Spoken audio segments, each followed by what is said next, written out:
എപ്പിസോഡിന്റെ opening സീനിൽ നമ്മുടെ മോമോ പെണ്ണിനെ ആയിരിക്കും കാണിക്കുക. അവളാണെങ്കിൽ അവളുടെ ക്യാപ്റ്റൻ ഐസൺ ആള് മരിക്കുന്നതിന് മുൻപ് അവൾക്ക് വേണ്ടി എഴുതി വെച്ച ആ ലെറ്റർ മുഴുവനായിട്ടും വായിക്കും. എന്ത് വില കൊടുത്തും എൻ്റെ മാസ്റ്റർ അദ്ദേഹം മരിക്കാനിടയായ സാഹചര്യവും ആൾക്കാരെയും ഞാൻ കണ്ടെത്തും. എന്നെ കൊണ്ട് അത് കണ്ടെത്തേ പറ്റൂ. അതിനെനിക്ക് ആദ്യം ഈ സെല്ലിൽ നിന്ന് പുറത്തു കിടക്കണമെന്ന് പറഞ്ഞ് അവൾ ഒരുപാട് ടെക്നിക്സ് ഒക്കെ ഉപയോഗിച്ച് ആ ഒരു സെല്ലിൽ നിന്ന് തന്ത്രപരമായി പുറത്തു വരും. അതിനുശേഷം ആരുടെ ശ്രദ്ധയിൽപ്പെടാതെ അങ്ങനെ ഉഷാറായിട്ട് മുൻപോട്ടേക്ക് ഓടുകയാണ്. അവിടുന്ന് അങ്ങനെ സീൻ കട്ട് ചെയ്ത ഇപ്പോൾ ഒരു സുന്ദരി പെണ്ണിനെ കാണിക്കും. അവളാണെങ്കിൽ അങ്ങനെ കാഷ്വലായിട്ട് കിടക്കുകയാണ്. അപ്പോൾ അവളുടെ മെമ്മറീസിലേക്ക് പഴയ ചില മെമ്മറീസ് അതങ്ങനെ വരും. ഒരുപാട് കാലങ്ങൾക്ക് മുൻപ് അപകടത്തിൽ പെട്ടുകിടന്ന് അവളെ രക്ഷിച്ചത് ഇച്ചിഗോ ആണ്. അവൾ ആ കാര്യങ്ങളെല്ലാം മനസ്സിലൂടെ ആലോചിച്ച് പതി അങ്ങനെ കണ്ണു തുറക്കും. അതിനുശേഷം അവളാണെങ്കിൽ അവളുടെ പിന്നിലുള്ള ക്യാപ്റ്റനോട് ചോദിക്കും, നിങ്ങൾ വിശ്വസിക്കുന്നുണ്ടോ ഇച്ചിമാരു അവൻ ശരിക്കും ഒരു വില്ലനാണെന്ന്? അവനും അവന്റെ ആൾക്കാരും ചേർന്നാണ് ക്യാപ്റ്റൻ ഐസനെ കൊന്നതെന്ന് നിങ്ങൾ വിശ്വസിക്കുന്നുണ്ടോ എന്ന് ചോദിക്കും. അതിന് ക്യാപ്റ്റനാണെങ്കിൽ പ്രത്യേകിച്ച് മറുപടി ഒന്നും പറയാതെ ആള് ചെയ്യുന്ന ജോലി അതങ്ങനെ ചെയ്തുകൊണ്ടിരിക്കും. ഉടനെ ആ ചുന്ദരി പെണ്ണ് അവൾ ആ ക്യാപ്റ്റന്റെ തൊട്ടരികിലേക്ക് വരികയാണ്. അടുത്ത നിമിഷം മറ്റൊരു സോൾ റിപ്പർ അവൻ അവിടേക്ക് ഒന്ന് റിപ്പോർട്ട് ചെയ്യും. ക്യാപ്റ്റൻ സെല്ലിലുണ്ടായിരുന്ന മോമോയെയും റാഞ്ചിയെയും അവർ രണ്ടുപേരെയും ഇപ്പൊ കാണാനില്ല. അവർ രണ്ടുപേരും ഇല്ല തകർത്ത് എവിടേക്കോ രക്ഷപ്പെട്ടു പോയെന്നാണ് കരുതുന്നത്. അത് കേട്ട് അവളും മാസ്റ്ററും അവർ രണ്ടുപേരും ഷോക്കാവും. ക്യാപ്റ്റൻ ആണെങ്കിൽ ഒരുപാട് ടെൻഷനാവും. കാരണം ഏതെങ്കിലും ഒരാള് പ്രിസൺ തകർത്ത് പുറത്തേക്ക് പോയാൽ അത് വലിയ ഒഫൻസാണ്. പ്രത്യേകിച്ച് സോൾ റിപ്പേഴ്സ് അവരൊരിക്കലും അങ്ങനെ ചെയ്യാനായിട്ട് പാടില്ല. അവരങ്ങനെ ചെയ്തു കഴിഞ്ഞാൽ പിന്നീട് അവർക്ക് കിട്ടുന്ന ശിക്ഷ അത് വളരെ വലുതായിരിക്കും. ഉടനെ ക്യാപ്റ്റനും ആ ചുന്ദരി പെണ്ണും അവർ രണ്ടുപേരും ചേർന്ന് മോമോയെ ലോക്ക് ചെയ്തിരുന്ന ആ ഒരു സെല്ലിന്റെ അടുത്തേക്ക് വരികയാണ്. സെല്ലാണെങ്കിൽ പൂർണ്ണമായിട്ടും തകർക്കപ്പെട്ട് അവള് രക്ഷപ്പെട്ടു പോയിരിക്കുകയാണ്. അവർ മൂന്നുപേരും ആ സെല്ലിലേക്ക് തന്നെ നോക്കും. കാര്യങ്ങളെല്ലാം മനസ്സിലാക്കിയ ക്യാപ്റ്റൻ ആളാണെങ്കിൽ ചുന്ദരിപ്പണിനോട് പറയും, മോമോയുടെ ലക്ഷ്യം അത് മറ്റൊന്നുമല്ല, ക്യാപ്റ്റൻ ഐസൺ ആളെങ്ങനെയാണ് മരിച്ചതെന്ന് അവൾക്കറിയണം. ആളുടെ മരണത്തിനിടയാക്കിയ യഥാർത്ഥ കൾപ്രിറ്റിനെ അവനെ കണ്ടെത്താനാണ് അവൾ ഒറ്റയ്ക്ക് പുറത്തേക്ക് പോയത്. പക്ഷേ അവളുടെ ജീവൻ ഇപ്പോൾ വലിയ അപകടത്തിലാണ്. നമ്മൾ ഇത്രയും വേഗം എന്തെങ്കിലും ചെയ്തിട്ടില്ല എങ്കിൽ അവളുടെ ക്യാപ്റ്റൻ ഐസൺ മരിച്ചതുപോലെ തന്നെ അവളും നമുക്ക് നഷ്ടാവും. ഇനിയും വെയിറ്റ് ചെയ്തിട്ട് കാര്യമില്ല, എത്രയും വേഗം നമ്മൾ എന്തെങ്കിലും ചെയ്യണമെന്ന് പറഞ്ഞ് ക്യാപ്റ്റൻ ആണെങ്കിൽ ഇപ്പൊ അവളോട് യാത്ര പറഞ്ഞ് ഓമോയെ അന്വേഷിച്ച് അവിടുന്ന് പുറത്തേക്ക് പോവും.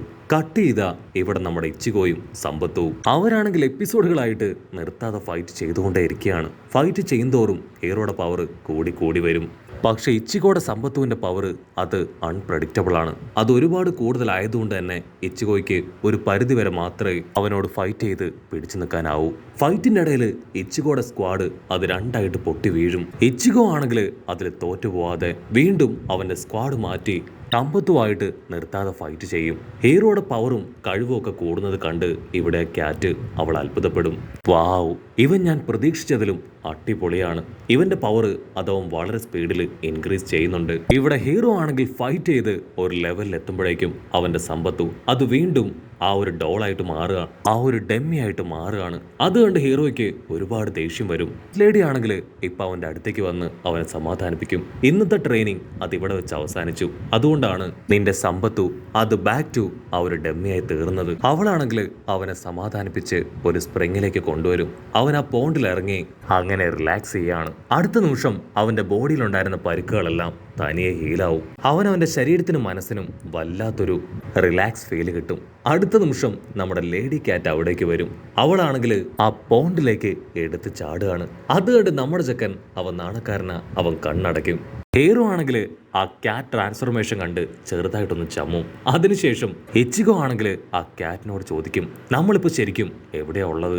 അതിനവൻ പറയും, നമ്മളുള്ളത്, അതിന് ക്യാറ്റ് പറയും, നമ്മളുള്ളത് ആ സോൾ സൊസൈറ്റിയുടെ അണ്ടർഗ്രൗണ്ടിലാണ്. വർഷങ്ങൾക്ക് മുൻപ് ഞാനും ഉരഹരയും രണ്ടുപേരും ഒരുപാട് ഹാപ്പി ആയിട്ട് കളിച്ചു നടന്ന സ്ഥലമാണ് ഇവിടം കാണുമ്പോൾ പഴയ മെമ്മറീസ് അതൊന്നൊന്നായിട്ട് എൻ്റെ മനസ്സിലേക്ക് കടന്നു വരുന്നു. ഞാൻ ഒരുപാട് മിസ് ചെയ്യാറുണ്ട് ഈ സ്ഥലം. ഇപ്പോൾ ഉരഹരയ്ക്ക് പകരം നീയാണ് എൻ്റെ കമ്പനിയായിട്ട് ഇവിടേക്ക് വന്നത്. ഞാനും ഉരഹരയും ഇവിടെ വെറുതെ ടൈം സ്പെൻഡ് ചെയ്യുക മാത്രമല്ല ചെയ്തത്, മറിച്ച് ഞങ്ങൾ ട്രെയിനിങ് എടുത്തതും പവർഫുൾ ആയതും ഇവിടെ വെച്ചാണ്. ഹീറോ ആണെങ്കിൽ കൂടുതൽ കാര്യങ്ങൾ ഉരഹരയെ കുറിച്ച് ചോദിക്കും. അതിന് ക്യാറ്റ് പറയും, ഉരഹര നിങ്ങൾ കാണുന്നത് പോലെ ഒരു നിസ്സാരക്കാരനായിട്ടുള്ള ആളല്ല. ആള് വർഷങ്ങൾക്ക് മുൻപ് ഈ സോൾ സൊസൈറ്റിയിലെ വെൽത്ത് ഡിവിഷന്റെ ഒരു കമാൻഡർ ആയിരുന്നു. മാത്രമല്ല റിസർച്ച് വിങ്ങിന്റെ ഹെഡും ഉരഹര തന്നെയായിരുന്നു. അദ്ദേഹം നല്ലൊരു സയന്റിസ്റ്റ് ആയിരുന്നു. അതിനുശേഷമാണ് സോൾ സൊസൈറ്റിയിൽ നിന്ന് അദ്ദേഹം പുറത്താക്കപ്പെട്ടത്. ഹീറോ ആണെങ്കിൽ ഈ കാര്യങ്ങളെല്ലാം കേട്ട് അങ്ങനെ ഷോക്കായിട്ട് നിൽക്കുന്ന ഗ്യാപ്പിൽ നമ്മുടെ ക്യാറ്റ് അവളാണെങ്കിൽ അവളുടെ ലേഡി ഫോമിലേക്ക് അങ്ങനെ ട്രാൻസ്ഫർ ആവും. അത് കണ്ട് നമ്മുടെ ചെക്കൻ അവൻ ഞെട്ടി. ഓ നോ, നീ എന്തായി ചെയ്യണേന്ന് ചോദിച്ച് അങ്ങനെ വെള്ളത്തിലേക്ക് മുങ്ങുകയാണ്. നമ്മുടെ ചെക്കൻ നാണക്കാരനാ. അതുകൊണ്ട് തന്നെ അവനെ കൊണ്ട് ക്യാറ്റിന്റെ സൗന്ദര്യം അത് ആസ്വദിക്കാനായിട്ട് കഴിയില്ല. അവിടുന്ന് അങ്ങനെ സീൻ കട്ട് ചെയ്ത് ക്യാപ്റ്റൻ തോഷിറോയെ കാണിക്കും. അവന്റെ തൊട്ടു മുൻപിലായിട്ട് ഗെയിനും അവന്റെ അസിസ്റ്റന്റും നടന്നു വരികയാണ്. അത് കണ്ട് ക്യാപ്റ്റൻ തോഷിറോ അവൻ സ്ക്വാഡ് പുറത്തെടുക്കുന്ന അതേ സമയമായിരിക്കും മോമോ പെണ്ണ് അവൾ അവിടേക്ക് എൻട്രി കൊടുക്കുക.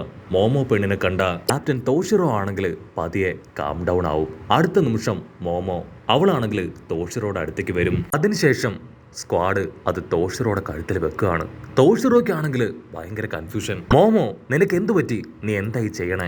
അതിന് അവള് പറയും, ഞാൻ എല്ലാ കാര്യങ്ങളും മനസ്സിലാക്കി കഴിഞ്ഞു. ക്യാപ്റ്റൻ ഐസോയുടെ ലെറ്ററിൽ നിന്ന് ആരാണ് യഥാർത്ഥ കൊലയാളി, ദ കൾപ്രിറ്റ് എന്ന് ഞാൻ മനസ്സിലാക്കി. അത് മറ്റാരുമല്ല, ഇതന്നെയാണെന്ന് പറഞ്ഞ് അവൾ ആ സ്ക്വാഡ് അവന്റെ കഴുത്തിനോട് ചേർത്ത് വെക്കും. തോഷിറോ ആണെങ്കിൽ അവള് പറയുന്നത് കേട്ട് ഞെട്ടും. കാരണം ക്യാപ്റ്റൻ ഐസോയെയും മോമോയെയും ആൾക്ക് ഒരുപാട് ഇഷ്ടമാണ്. ആൾ ഒരിക്കലും അങ്ങനെ ചെയ്യില്ല. അയ്യോ ഇല്ല ഇല്ല, നീ തെറ്റിദ്ധരിക്കപ്പെട്ടിരിക്കുകയാണെന്ന് പറഞ്ഞ് ക്യാപ്റ്റൻ തോഷിറോ ആളാണെങ്കിൽ ഒരുപാട് കഷ്ടപ്പെട്ട് അവളെ കൺവിൻസ് ചെയ്യാൻ ശ്രമിക്കും. പക്ഷെ അവളതൊന്നും കേൾക്കാതെ അവനെ തട്ടി മാറ്റി അവളുടെ കയ്യിലെ സ്ക്വാഡ് ഉപയോഗിച്ച് അറ്റാക്ക് ചെയ്യാനായിട്ട് തുടങ്ങും. അവളാണെങ്കിൽ ഒരുപാട് വിഷമത്തിൽ പൊട്ടിക്കരഞ്ഞ്, ഞാൻ നിന്നെ ഒരുപാട് വിശ്വസിച്ചിരുന്നു, ഞാൻ മാത്രമല്ല ക്യാപ്റ്റൻ ഐസനും, പിന്നെ എന്തിന് നീ അദ്ദേഹത്തെ വഞ്ചിച്ച് ഇങ്ങനെ ഒന്ന് ചെയ്തു ചോദിക്കും. തോഷിറോയ്ക്കാണെങ്കിൽ എന്താ മറുപടി പറയേണ്ടതെന്ന് അറിയില്ല. അവനാണെങ്കിൽ അവളുടെ ചോദ്യങ്ങൾക്ക് മുൻപിൽ പകച്ചു നിൽക്കും. മോമോയ്ക്ക് കിട്ടിയ ലെറ്റർ അത് ഫേക്ക് ആണെന്ന് ഇപ്പൊ തോഷിറോയ്ക്ക് മനസ്സിലാവും. ആരോ ഡെലിബറേറ്റ്ലി അങ്ങനെ ഒരു ലെറ്റർ എഴുതി ഉണ്ടാക്കി അത് മോമോയിലേക്ക് എത്തിച്ചതാണ്. ഞാൻ ഒരിക്കലും ക്യാപ്റ്റൻ ഐസോയെ കൊല്ലില്ല, എനിക്കതിന്റെ ആവശ്യമില്ല എന്നൊക്കെ പറഞ്ഞ് അവനങ്ങനെ മനസ്സിൽ ചിന്തിക്കും. തോഷിറോ ആണെങ്കിൽ ഒരുപാട് കൺഫ്യൂസ്ഡ് ആയി ആ കിന്നിനെ നോക്കും. ഉടനെ കിന്നാണെങ്കിൽ ടെററായിട്ട് അവനെ നോക്കി ചിരിക്കും. തോഷിറോ അത് കാണുമ്പോൾ തന്നെ ഉറപ്പിക്കും എല്ലാത്തിന്റെയും പിന്നില് ഗിന്നാണ്. ഇത്തരത്തിൽ മോമോയെ അവൾ ഡൈവോർട്ട് ചെയ്ത് വിട്ടതും ഗിൻ തന്നെ. തോഷിറോ ആണെങ്കിൽ വെട്ടിത്തിരിഞ്ഞ് ഇപ്പൊ ഗിന്നിന്റെ മുൻപിലേക്ക് വരും. എനിക്കറിയാം ഇതിന്റെ എല്ലാം പിന്നിൽ നീയാണെന്ന്, ഒരു കാരണവശാലും എന്നെ ഞാൻ വെറുതെ വിടില്ല എന്ന് പറഞ്ഞ് ഗിന്നുമായിട്ട് തോഷിറോ അവൻ ഫൈറ്റ് ചെയ്യാൻ റെഡി ആവുന്നതോട് കൂടെ ഈ ഒരു എപ്പിസോഡും അവസാനിക്കുന്നു. ഈ എപ്പിസോഡ് ഇഷ്ടപ്പെടുകയാണെങ്കിൽ തീർച്ചയായിട്ടും ലൈക്ക് ചെയ്യാനും കമന്റ് ചെയ്യാനും ഷെയർ ചെയ്യാനും മറക്കല്ലേ. അടുത്തൊരു അടിപൊളി എപ്പിസോഡുമായിട്ട് കാണുന്നവരെ it's me with Mallu episode.